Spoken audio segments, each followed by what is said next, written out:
Bonjour tout le monde, donc aujourd'hui je voulais vous faire une petite vidéo pour vous montrer comment on rajoute les dépôts contrib et non-free sur Debian. Donc ça peut être utile car ce qui s'est déjà passé dans le GUL où je suis, on a dû, suite à une installation de Debian sur une machine, dû rajouter des pilotes Wi-Fi propriétaires. Par contre, par défaut, quand on installe fraîchement une Debian, on n'a pas les dépôts contrib non-free. Je vais vous montrer un exemple. Par exemple, pour quelqu'un, il devait rajouter ce paquet-là. Donc c'est firmware IPW 2X00. Et donc là, c'est une installation fraîche. Donc si on va essayer de faire un sudo apt get install firmware IPW 2X00, on met le mot de passe et il trouve pas le paquet. C'est normal, le paquet se trouve en non-free.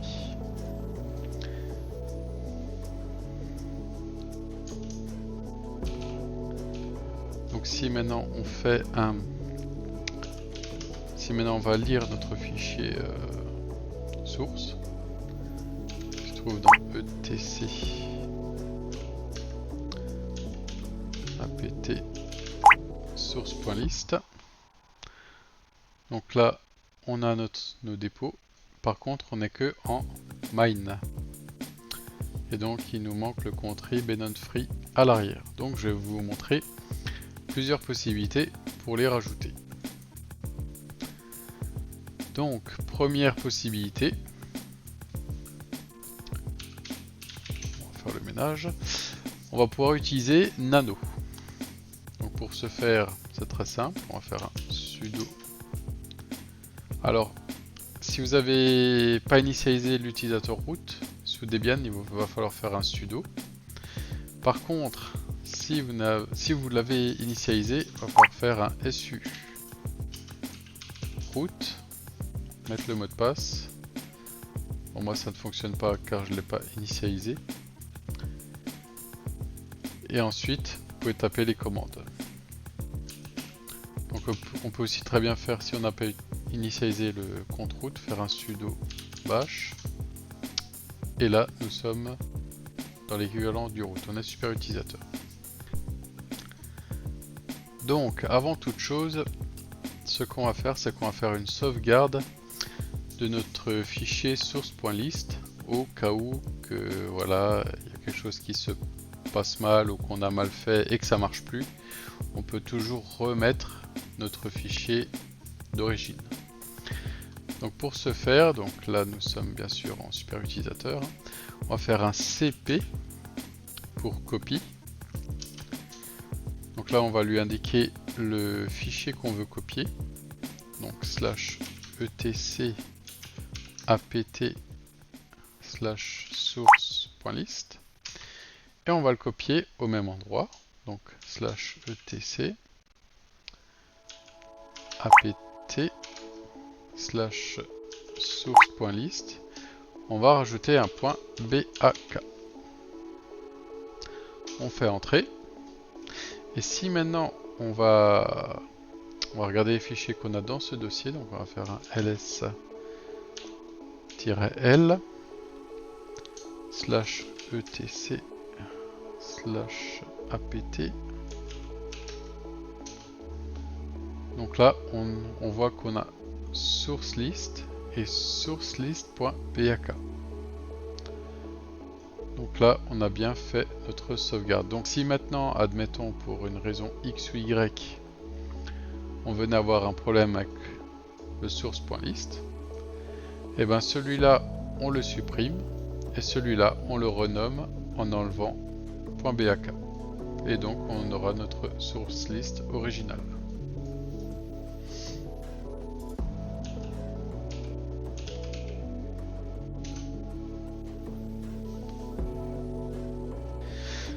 Donc en super utilisateur, on va faire un nano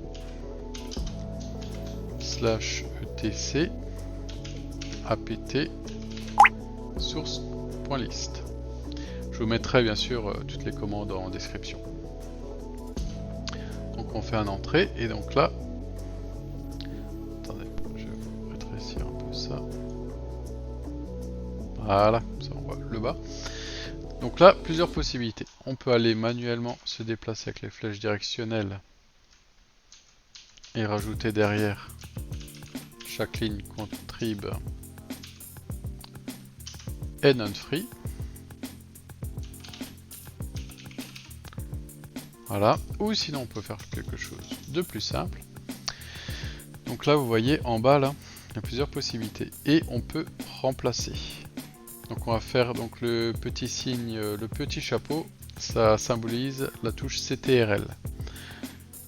Donc pour le clavier AZERTY, il va falloir faire CTRL anti-slash. L'anti-slash il est placé sur la touche numéro 8 qui est en haut. Par contre pour pouvoir faire un anti-slash, parce que si je fais le 8, on a un très bas, il va falloir faire Alt GR et la touche 8, ce qui nous donne, vous le voyez ici, un anti-slash. Donc on va faire CTRL Alt GR anti-slash. Là il nous demande ce qu'on cherche à remplacer. Donc l'astuce c'est de dire qu'on veut remplacer mine par, et on va rajouter mine, contrib et non-free. Donc on va lui dire qu'il recherche mine. Voilà, remplacé par, donc lui-même, contrib et non-free.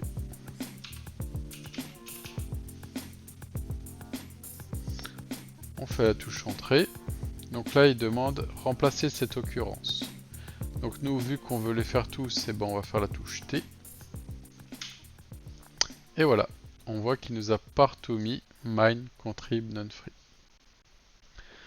Ensuite il ne reste plus qu'à faire un contrôle CTRL X, écrire l'espace modifié. Donc on va faire O pour oui. Nom du fichier, donc c'est le même. On fait entrer. Donc là, on a modifié notre source.list avec nano. Donc maintenant, on peut aussi très bien l'éditer avec un éditeur graphique. Donc là, je suis sur GNOME. Et donc mon éditeur de texte, c'est Gedit. Si vous ne savez pas, il suffit de taper la plupart du temps éditeur de texte. Voilà. Ensuite vous allez dans le menu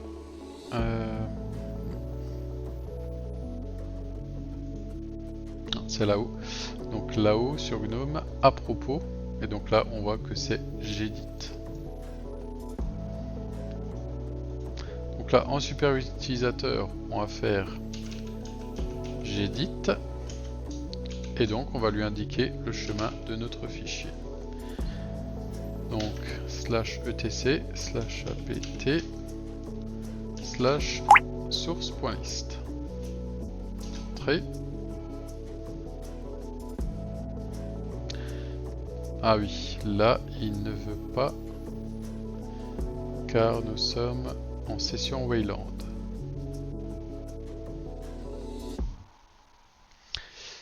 D'accord, donc là il veut pas faire. Là en fait il veut pas accorder le super utilisateur à un programme graphique. C'est un des soucis de Wayland.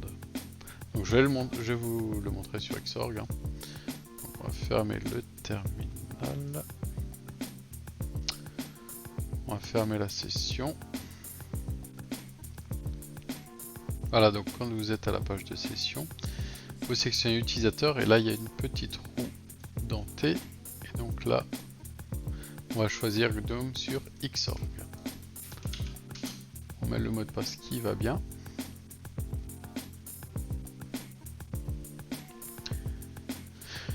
Donc là on va réouvrir notre terminal que je vais vous agrandir.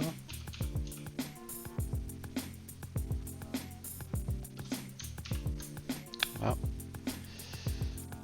Et donc on va faire un sudo bash comme avant. Le mot de passe qui va bien. Et on retape la commande que j'avais tapée avant. Donc j'edit espace le fichier tout simplement, hein, qui se trouve dans slash etc slash apt slash source.list. On fait entrer. Et donc là, j'edit, c'est ouvert en route. Donc là, ah bah tiens. Donc là, on a déjà le fichier qui est modifié. Donc ce qu'on va faire, on va le restaurer. Avant ça. Donc on va faire un rm slash etc apt source.list. Alors attention avec la commande rm en route, à ne pas supprimer n'importe quoi. Là je vais supprimer ce fichier là, car on en a fait une sauvegarde. Donc on le supprime, donc là il est supprimé. Maintenant on va faire un mv pour renommer. Donc slash etc apt source.list.bak en slash etc apt source.list tout court. Voilà. Et donc si on fait notre commande juste avant, donc là on a notre fichier où donc il y a juste mine et il n'y a pas contrib et non-free derrière. Donc là par exemple pour gedit, on va aller là-dedans, dans le menu burger, rechercher et remplacer. Donc là c'est comme sur Nano auparavant, on va faire mine et on va le remplacer par mine contrib et non-free. Et là pareil, hein, c'est comme avant, on peut faire rechercher, donc là il va nous en rechercher un, il va nous proposer de remplacer, ou alors tout remplacer. Donc là on va tout remplacer. Donc là il a tout surligné, il a rajouté du coup contrib et non-free. On enregistre. Et si maintenant on fait un cat, cat c'est pour afficher le résultat d'un fichier directement dans le terminal. Donc on va faire un etc apt et donc source.list. Donc là on voit bien qu'il a rajouté contrib et non-free.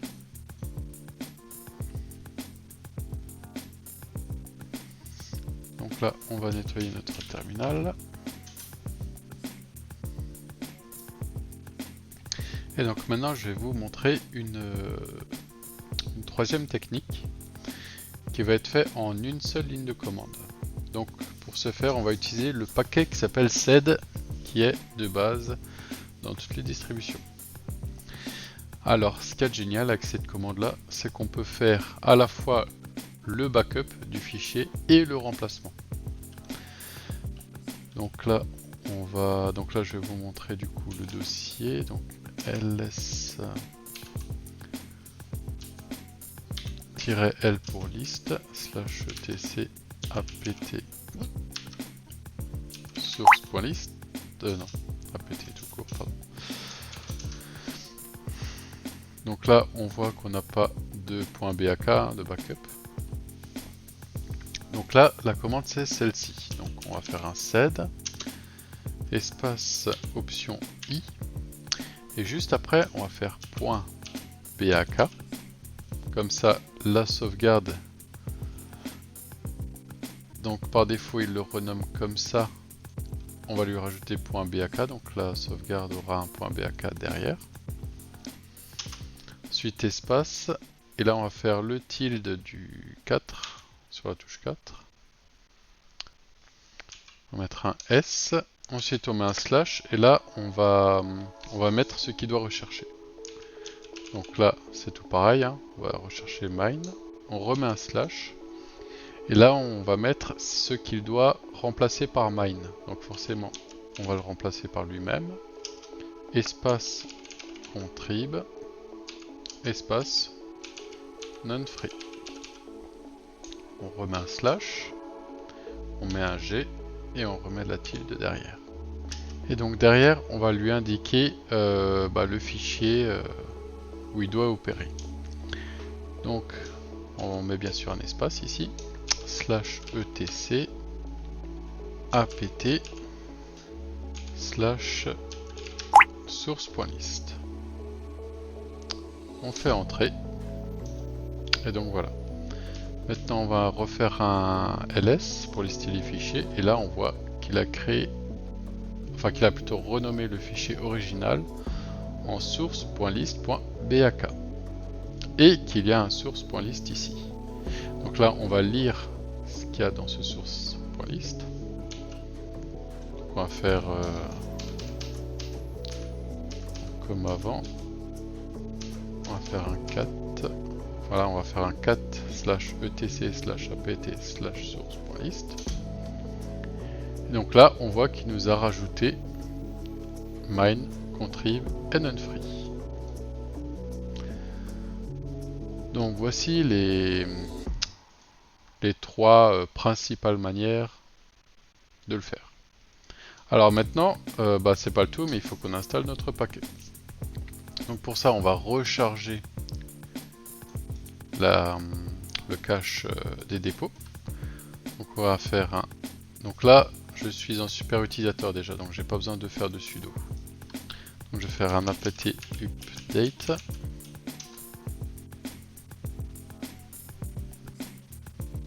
Donc là, c'est bon. Et maintenant, si... Donc là, on va rechercher notre page d'avant pour avoir le nom du paquet. Voilà.